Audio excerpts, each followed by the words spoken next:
us to trust the science when it comes to the shot, but we can't trust the science when it comes to genetics. That there's one man, one woman. There's male and female. We can't trust that, but we have to trust the science when it comes to this shot.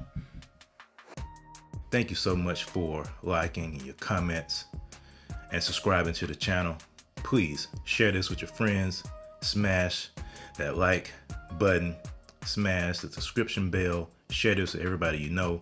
We're trying to make sure people understand that they're not victims, that they are empowered for greatness, and all this stuff that's out here that's telling them otherwise is false and will not benefit them in the end. So please, I appreciate that. Share that. So in case you have been under a rock the past month or so, you know that Kyrie Irving, a member of the Brooklyn Nets, is not playing. He's not playing because he has decided not to take the jab, not to take the shot. And so based on rules in New York City, he cannot play basketball. He is unable to apply his skills and his ability simply because to him is his body and his choice. But that's so funny because in New York City, abortions are at a high rate. And people that are advocates of abortion, Planned Parenthood, for example, will tell you the women, it's their body, it's their choice. You can't restrict them from getting an abortion. But Kyrie Irving, who is saying the same thing when it comes to these shots, he can't play basketball. He can't even practice with the team. He can't even show up team's facility simply because he's made a personal choice. And it's ironic that Black Lives Matter is actually doing something that I agree with. They are protesting this. And they're protesting this because they see the hypocrisy and they see what's really going on behind this.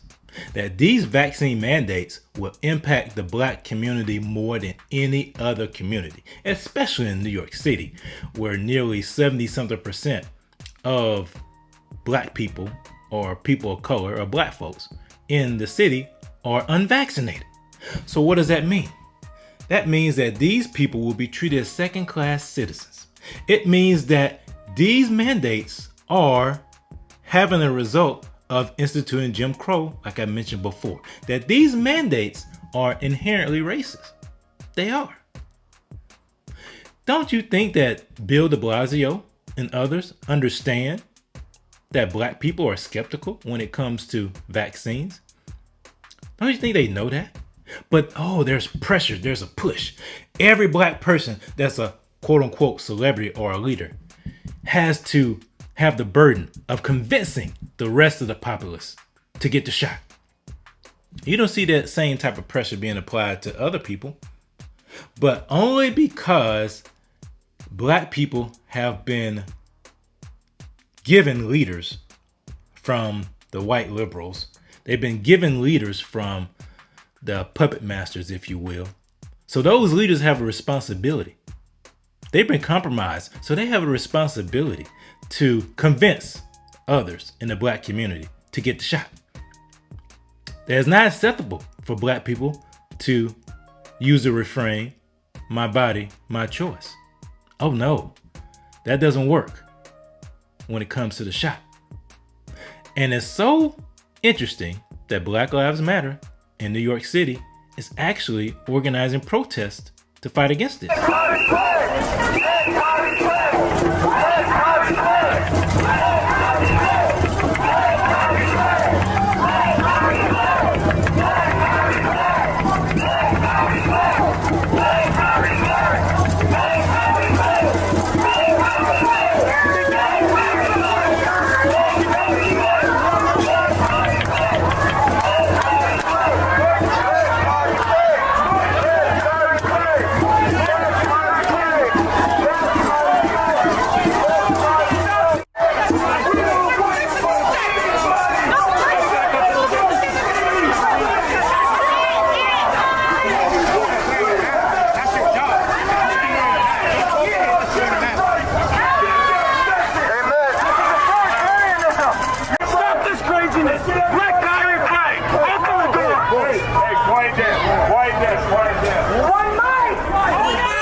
So it takes Kyrie Irving being banned from playing basketball to bring Black Lives Matters and Trump supporters together. Isn't that funny? But the sad part about it is these mandates will disproportionately affect minorities and the poor more than anybody else because they do not have a recourse. And the thing that is the most troublesome is that they are actually rejecting religious exemptions. That's in the Constitution. We have the freedom of religion clause. We have the ability to reject these. And especially since these vaccines are still under emergency use authorization. The FDA approved vaccine, Comirnaty, is not available yet. So all the vaccines that are being administered are under emergency use authorization. And we have the ability to say no to that.